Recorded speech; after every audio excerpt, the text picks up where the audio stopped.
అందరికీ నమస్కారం. వైఎస్ఆర్ కాంగ్రెస్ పార్టీ గత 3-4 నెలలుగా డీఎస్సీలో అవకతవకలు జరిగాయి. డీఎస్సీ నియామకాల్లో వాళ్ళు రూల్స్ పాటించలేదు.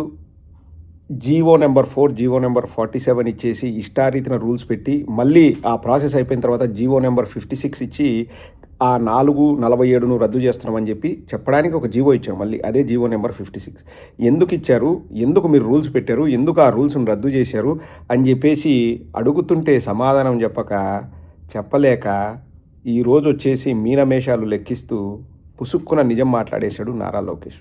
ఒక్కసారి నారా లోకేష్ గారు అసెంబ్లీ సాక్షిగా ఏమంటున్నారో ఒకసారి వినండి. అంటే స్పోర్ట్స్ పర్సన్ కి టెస్ట్ పెట్టాలని లేదు అధ్యక్ష. అంటే స్పోర్ట్స్ పర్సన్ కి టెస్ట్ పెట్టాలని లేదు అధ్యక్ష. అంటే స్పోర్ట్స్ పర్సన్ కి టెస్ట్ పెట్టాలని లేదు అధ్యక్ష. The idea is to promote sports. Quota ద్వారా వాళ్ళకి ఇవ్వాలని చాలా స్పష్టంగా ఉంది అధ్యక్ష. సో నారా లోకేష్ అనే వ్యక్తి క్లియర్గా చెప్తున్నాడు, స్పోర్ట్స్ కోటా కింద 400 చిల్లర పోస్టులు మేము భర్తీ చేస్తున్నాము, ఎటువంటి పరీక్షలు మేము పెట్టము, అసలు వాళ్ళు పరీక్షలు రాయాల్సిన అవసరమే లేదు, మేము వాళ్ళు స్పోర్ట్స్లో పాల్గొంటే చాలు మేము ఉద్యోగాలు ఇస్తామని చెప్తారు. ఇక్కడే అసలు మతలబు ఉందండి. వాళ్ళకు ఉద్యోగాలు ఇచ్చుకోవడానికి స్పోర్ట్స్ ఆడితే చాలు అని పెట్టారు. అందులో బ్రిడ్జ్ ఆట కూడా, అంటే పేక ఆట కూడా పెట్టారు. దానికి కూడా సమాధానం ఇస్తూ నారా లోకేష్ ఏం చెప్తాడు, కేంద్రం ఏం చెప్పిందో అవే మేము ఇక్కడ స్పోర్ట్స్ కోటాలో ఇంక్లూడ్ చేసామంటున్నారు. ఏదని కూడా ఒక్కసారి కూడా ఆలోచన చేయరా? ఇప్పుడు కేంద్రం చెప్పింది వేరే దేనికైనా ఉంటుంది. ఇప్పుడు పేక ఆడేవాళ్ళు టీచర్లు అవుతారా అండి? పేకాటలో ప్రావీణ్యం ఉంటే టీచర్లు అవుతారా? కొంచెం కామన్ సెన్స్ ఉండాల్సిన అవసరం లేదా? పేకాడే వాళ్ళు టీచర్లే వాళ్ళు చదువులు చెప్తారా? పేకాటలో నైపుణ్యం ఉంటే టీచర్ ఉద్యోగాలు ఇస్తారా? కొంచెం బుద్ధి బుర్ర ఉండాలి కదా. కొంచెం ఎక్కువ అవసరం లేదు, కొంచెమైనా ఉండాలి కదా. వేరే దేనికైనా కానీ వేరే ఉద్యోగాలకు నువ్వు పేకాడినా నువ్వు ఉద్యోగాలు పొందవచ్చు అంటే అర్థం ఉంది, కానీ టీచర్ ఉద్యోగాలకా, చదువు చెప్పే టీచర్ ఉద్యోగాలకా? మళ్ళీ వాళ్ళు ఏదైనా సబ్జెక్టు టీచ్ చేయొచ్చంట. అదే వాళ్ళు పెట్టిన జీవోలో స్పోర్ట్స్ కోటాలో వచ్చిన వాళ్ళు ఏ సబ్జెక్ట్ అయినా చెప్పొచ్చంట, బ్యాక్గ్రౌండ్ అవసరం లే, స్పోర్ట్స్ ఆడితే చాలంట. ఎట్లా నారా లోకేష్? ఎవరండి దానికి మళ్ళీ ఇన్ఛార్జు? కూన రవికుమారు, వీళ్ళ తోడలుడు భరత్. ఇంకా ఎవరికి వస్తే ఉద్యోగాలు? ఒకసారి మీ ఊహకే వదిలేస్తున్నాం, ఎవరికి వస్తే ఉద్యోగాలు? ఇంకా అసలు ఆశ్చర్యకరమైన విషయం ఏంటంటే, పివి సింధు, శ్రీచరణితో పోలుస్తూ వాళ్లకు మనము స్థలాలు ఇచ్చాము, లేకపోతే ఉద్యోగాలు ఇచ్చాము కాబట్టి వీళ్ళకు కూడా అంటే శ్రీచరణి, పివి సింధు, పేకాడే వాళ్ళు ఒకటేనా? ఒకటే బ్రాకెట్ కింద కట్టేస్తున్నావు నువ్వు? వాళ్ళందరిది ఒకటే రేంజా? ఏం మాట్లాడుతున్నావు నారా లోకేష్? నువ్వు స్క్రిప్ట్ బాగా రాసుకుంటురా. ఏం మాట్లాడతారంటే నేను చర్చకు సిద్ధం అంటే పేర్ని నాని గారు నేను చర్చకు సిద్ధం అని చెప్తున్నాను. నువ్వు మంత్రివి, పేర్ని నాని గారు మాజీ మంత్రి.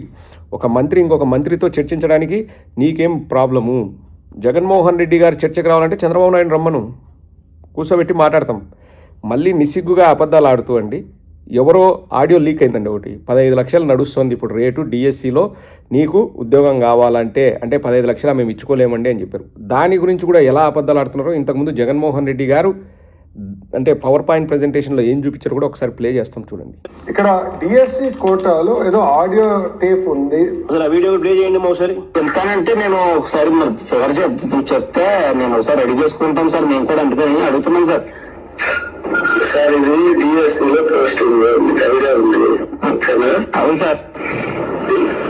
మీరు వచ్చేసి మార్కెట్ ఇప్పుడు 15 లక్షలు అట్లా అనిపిస్తుంది. ఎంతంటే పెట్టలేమండి.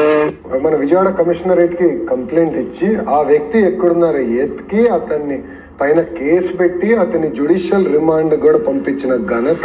ఇది అబద్ధం. ఇప్పుడు నిజం మాట్లాడుకుందామా? ఈ వీడియో బయటికి రాగానే తూతూ మంత్రంగా ఒక కేసు పెట్టారు. కేసు పెట్టి స్టేషన్ బెయిల్ ఇచ్చి ఇడిచిపెట్టేసినారు. ఎఫ్ఐఆర్ కాపీని ఒకసారి చూడండి. ఒకసారి దీనికి సంబంధించి ఎఫ్ఐఆర్ కాపీ.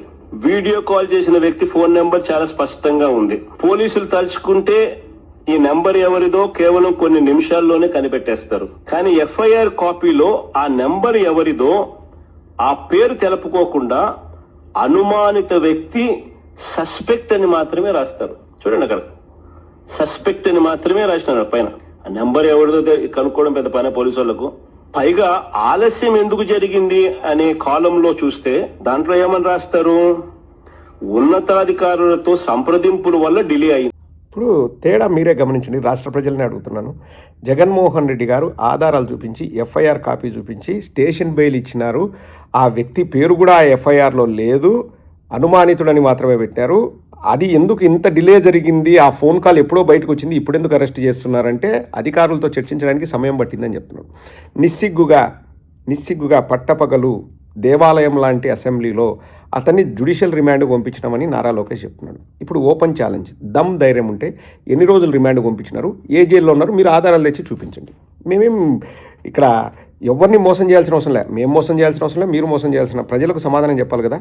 ఏ జైల్లో అతను రిమాండ్ ఖైదీగా ఉన్నాడు, జ్యుడిషియల్ రిమాండ్ అన్నాడు కదా, ఏ ఖైదీగా అంటే ఏ జైల్లో ఉన్నాడు ఒకసారి మీరు ఆధారాలతో సహా చూపిస్తే, మేము ఆధారాలతో సహా చూపించినాం, స్టేషన్ బెయిల్ ఇచ్చినారు అని, ఎఫ్ఐఆర్ కాపీ కూడా చూపించినాం.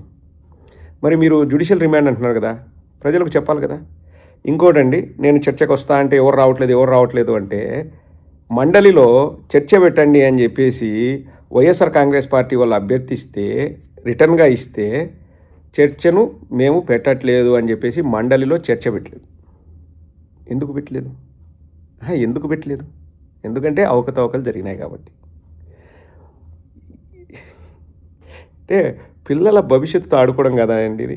తెలుగుదేశం వాళ్ళకు టీచర్ పోస్టులు ఇచ్చుకోవడానికి స్పోర్ట్స్ కోటా అనేది కొత్తగా క్రియేట్ చేసి వాళ్ళు పరీక్షలు రాయాల్సిన అవసరం లేదు అని చెప్తూ GO4, GO47 తీసుకొచ్చి అయిపోయిన తర్వాత ఆ GO4ను GO47 రద్దు చేయడానికి ఇంకొక జీవో నెంబర్ 56 తెచ్చి వాళ్ళ ఇష్టారీతిన వాళ్ళ మనుషులకు ఉద్యోగాలు వచ్చేలాగా చేసుకోవడము, కష్టపడి పరీక్షకు ప్రిపేర్ అయ్యే వాళ్ళ నోటికాడ కూడు కొట్టడం కాదా అండి. వ్యవస్థల్ని ఇట్లా లోపభూయిష్టంగా తయారు చేస్తే రేపొద్దున వ్యవస్థలపైన ఎవరికి నమ్మకం ఉంటుంది? వాళ్ళు ఎలా పరీక్షలు తీసుకునే కానీ మాకు వస్తుందన్న గ్యారంటీ వాళ్ళకి ఏముంటుందండి?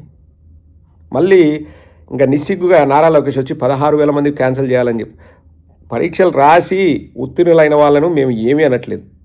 కేతిరెడ్డి గారు చెప్పినట్టు వసీ బ్లాక్ షిప్ వాళ్ళను మాత్రమే తరిమేస్తాం. ఈరోజు నువ్వు ఈ మాటలు చెప్పేసి తప్పించుకుంటావేమో నారా లోకేష్, రేపు మేము అధికారంలోకి వచ్చిన తర్వాత స్పోర్ట్స్ కోటాలో ఎవడెవడైతే దొంగగా ఉద్యోగాలు తెచ్చుకున్నాడో వాళ్ళ ఉద్యోగాలన్నీ పోతాయి, 100% పోతాయి. మీరే మేల్కొని వాళ్ళ ఉద్యోగాలు తీసేసి ఆ 400 మందిని సక్రమ మార్గంలో మీరు రిక్రూట్ చేసుకుంటే మీకు మంచిది, ప్రజలకు మంచిది, పరీక్షలు రాసే వాళ్ళకు మంచిది, ఆశావాహులకు కూడా మంచిది. లేదు మేము ఇట్లే ఒంటెద్దు పోకడలకు పోతాము అంటే వాళ్ళను ఖచ్చితంగా మా ప్రభుత్వం వచ్చిన తర్వాత ఏరి పారేస్తారు. అందులో ఎటువంటి అనుమానాలు లేవు. నారా లోకేష్ గారికి ఏమాత్రం చిత్తశుద్ధి ఉన్నా ఆ 400 మందిని పక్కన పెట్టి తన మంత్రి పదవికి రాజీనామా చేసి అర్హులైన వారికి ఉద్యోగాలు ఇప్పించాలన్నదే వైఎస్ఆర్ కాంగ్రెస్ పార్టీ డిమాండ్.